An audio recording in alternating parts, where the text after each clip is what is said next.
Good morning, good afternoon, and good evening, GHA family and friends. We are back with another homework helper video. I just want to say happy holidays. I hope everybody enjoyed the holidays. Welcome back. So we are into module 4 now. So this is lesson 1 homework for 5th grade. So I'm going to read the directions and I'm going to help us create this line plot. All right, so it says, a meteorologist set up rain gauges at various locations around the city and recorded the rainfall amounts in the table below. Use the data in the table to create a line plot using 1/8 inches. All right, so as we did in class yesterday, we used rulers to measure different things. We measured our pencils. So we had to measure our pencils to the nearest 1/8 inch, the nearest 1/4 inch, and the nearest 1/2 inch, as well as the nearest whole inch, okay? Or the nearest 1 inch, I should say. So we were learning how to break the ruler down and to learn what these different little dashes mean in between 1 and 2, 3 and 4, or 0 and 1, okay? So we're gonna look at our table, and we have 10 locations, okay? So we have 10 locations, and we need to we need to break down our line plot into eighths. I would say eighths because that's the smallest number on here. We could also break it down into fourths. So what I did was I drew our line plot here and I broke it down into eighths, okay? Because that's our smallest number. But I also have shown you where the fourths are, okay?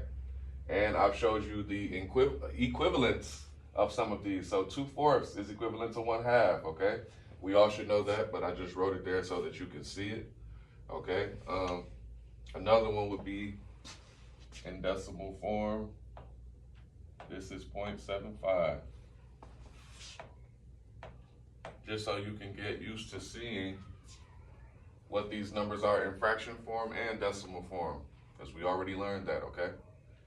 All right, so now I'm going to show you where to find a couple of these. So location 1 shows 1/8, all right? So we know that fractions are less than 1, okay? When the smaller number is on top, okay? So 1/8 would be at the very beginning. So we would go over to our number line, not our number line, I apologize, our line plot. And we would put an X here because the first location had 1/8. 1/8 of an inch of rainfall, okay? So location 2, we will put an X at 3/8. So we come to our number line that we created. Line plot. I have to get in the habit of saying that too. And we put an X there. And then location 3 is 3/4, okay? So we would just come back to our line plot, and since we already put our numbers here, our fractions and our decimals, we would just slide over to 0.75, which is also 3/4, and we would put an X. Your numbers are going to be down here. I put them up here because I didn't have the space and I wanted to show you the equivalence, all right?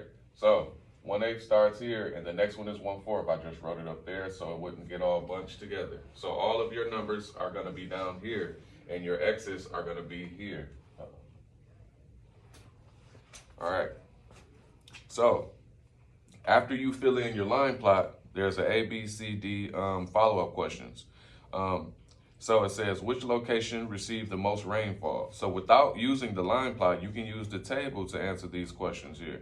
It says, which location received the least rainfall? Then you'll have to look at your line. Well, you can also use the table for this, but you can look at your line plot to see how many X's are in said number so that you can see which rainfall measurement was the most frequent. So that would be the number with the most X's.